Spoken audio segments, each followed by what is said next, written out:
Hello, everyone, and we're back again. It is Ayo and Charles today. We're missing the B in the ABC crew. Today we're going Yeah. to be focusing. We're going to be focusing on the Liverpool Chelsea game. The games this week are starting off during the week because, as we all know, the FA Cup is ongoing at the moment. So with the English Premier League going on, the games are during the week, and the big one or the one that we're focusing on for today is Liverpool Chelsea. This is coming off the Yeah. background of Klopp's shock announcement that hit the football world on Friday. He has said he will be leaving at Yeah. the end of this season, not next, but at the end of this current season. Charles, what do you make of this news? Shit, that news caught everyone off guard. Shock. Klopp's shock resignation. Yeah, Um, Honestly, we've always known those of us that watch the game. Managerial role is extremely tough, and these guys are humans, so a that's lot right. of things go on in the background, their families, and we don't really know about. Now, the little I know, I think his mom passed, and there's someone, Mm-hmm. a Liverpool fan friend. It may also have been an East person or someone close to him. So we don't really know. I'm not even really well, I'm shocked, but the biggest thing to me wasn't his resignation, but the after comment of he probably will manage again. I Yeah. actually, yeah, that was the big fact because it's one thing like when Pep left, he took a sabbatical, that happens on the other. Yeah. But for Klopp to come out and say he probably will never coach again, I actually think that was a bigger issue there.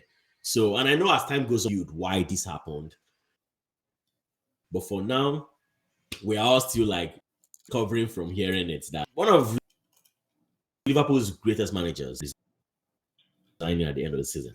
Where do they go from here? Mhm. Where do they go from here? And to tag that on to, we're playing them this coming in the Carabao final. He's going to retire with as many trophies as Yeah. possible. So, so I don't know. I don't know how that game is going to go or how anybody who's in Liverpool, how they're going to perform. But yeah, it's a big deal. We don't know what happened. But yeah, it's just, I mean, it is his wish, is what we wish him the best.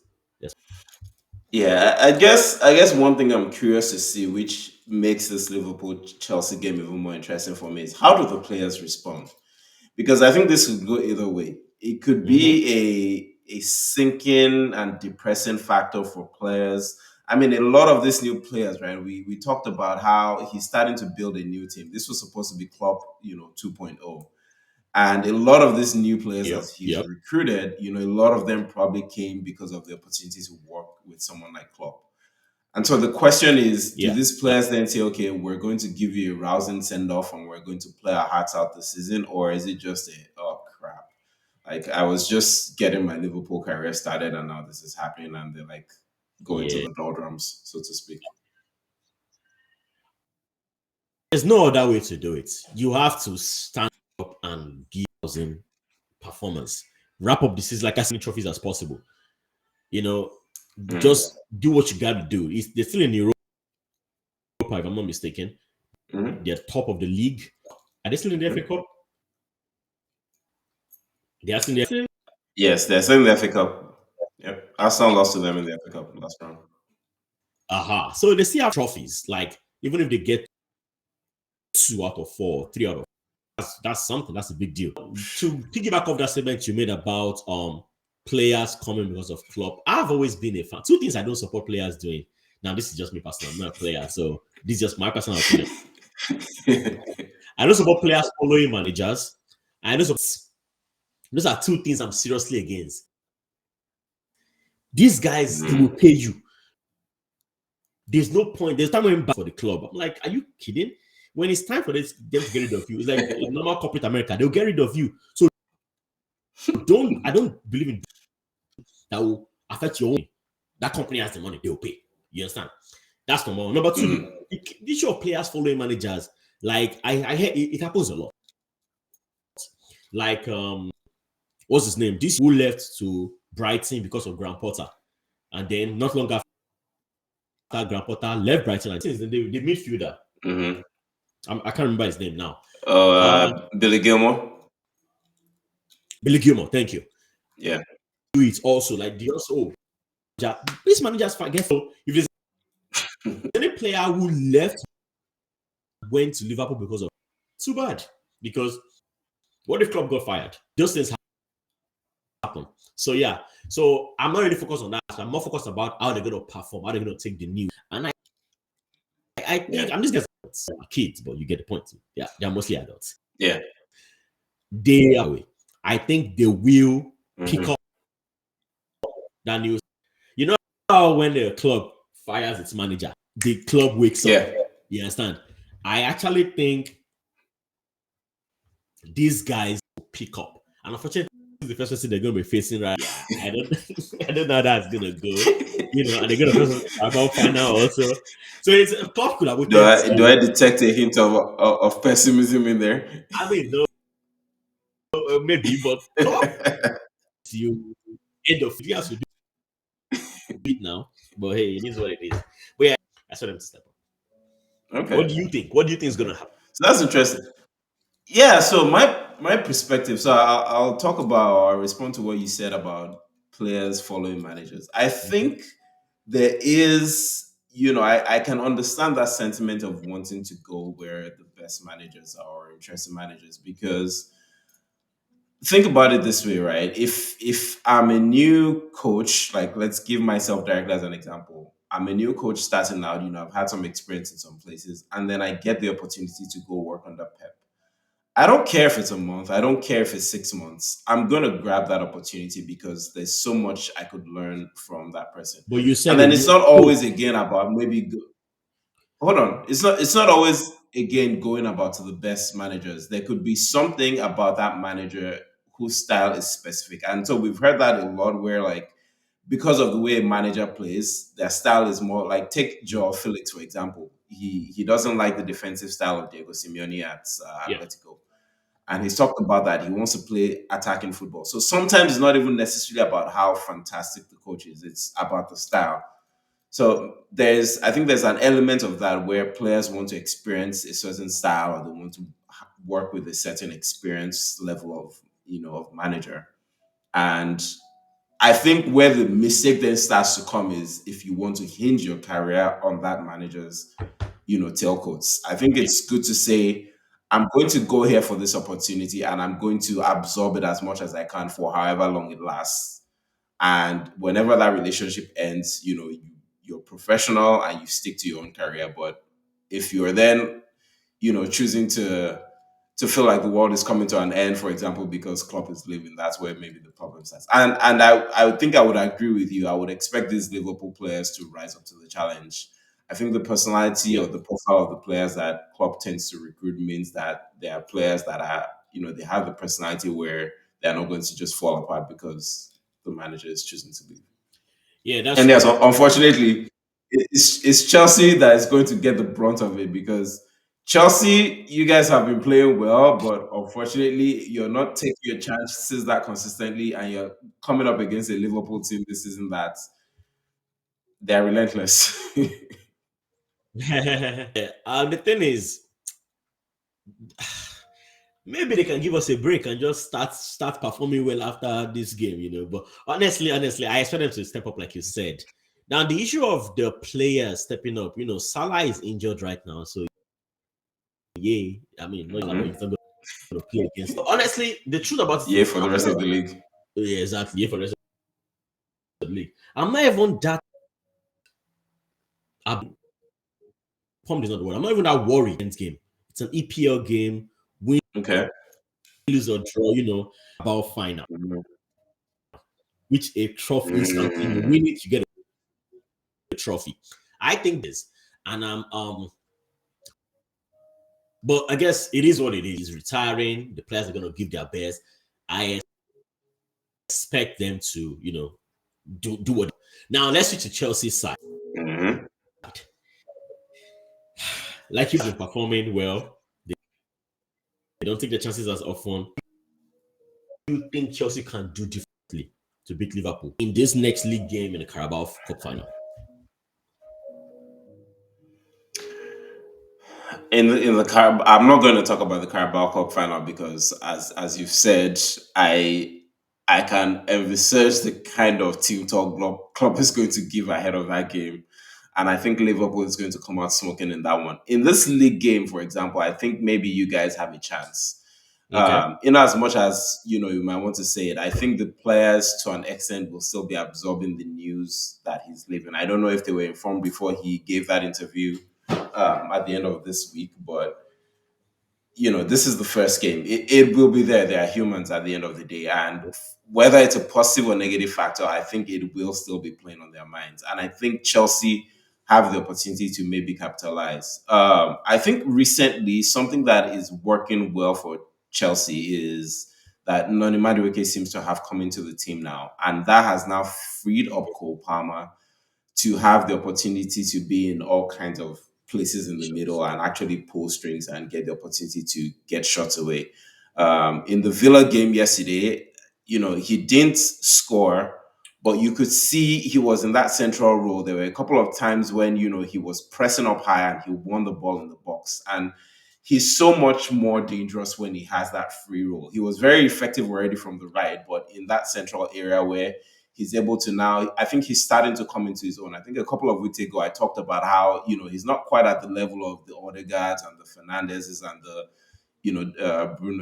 KDBs. Kevin De Bruyne's, where they're KDBs, where they've been delivering passes and finishing goals for a couple of seasons. I think he's now starting to come into that level where he has the whole central area and he's able to find passes and he's able to cause more damage. And I think that's where Liverpool, Chelsea might be able to find more joy in Madueke coming in off the right. Mm-hmm. And with Cole Palmer in those central areas and, Egmont Sterling, Baba Sterling, chipping in where he can. So, but problem. But There's a but. There's always a but. There's always a but. If you want a Villa game, too many chances, like that, you understand? And we've talked about 3-3.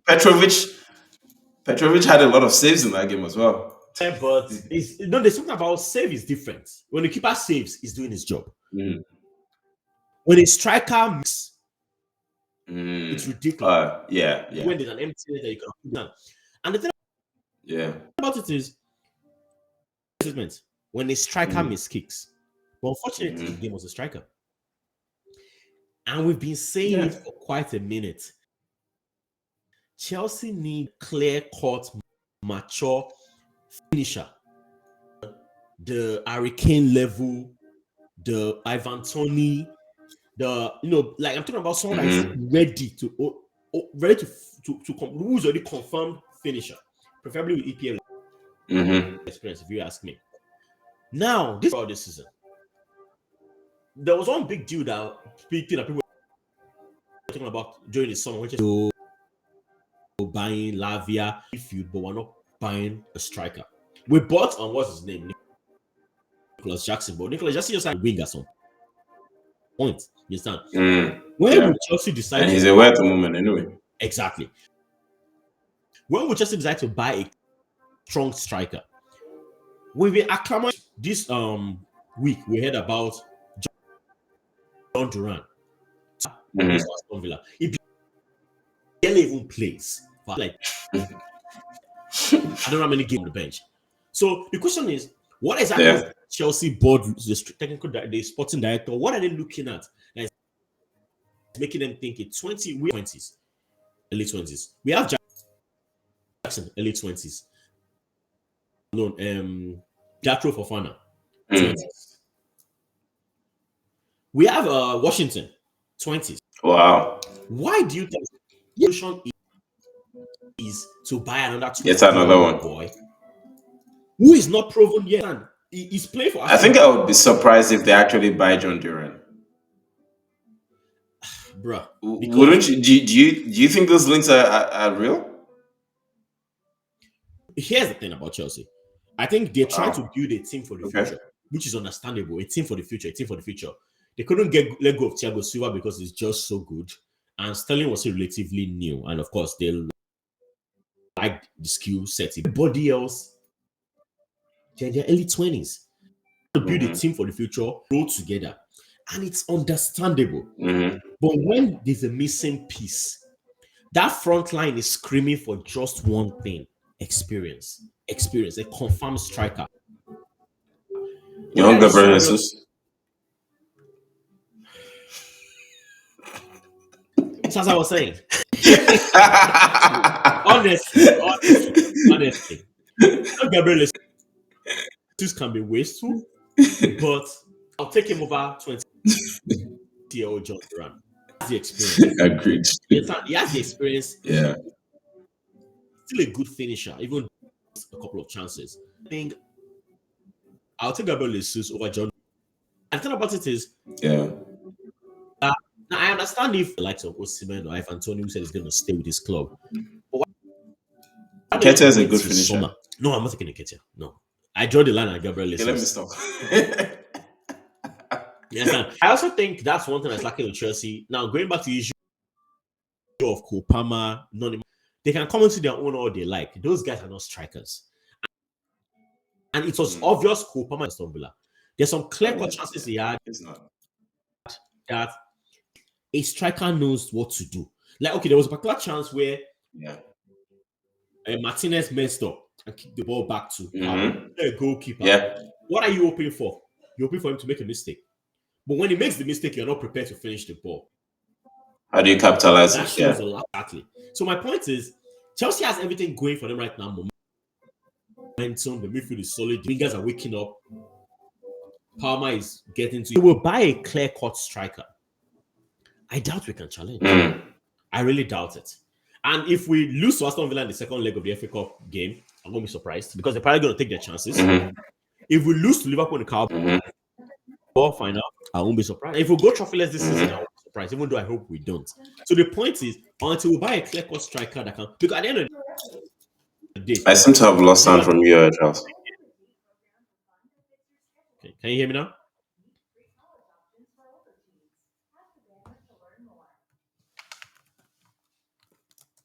I can still hear you.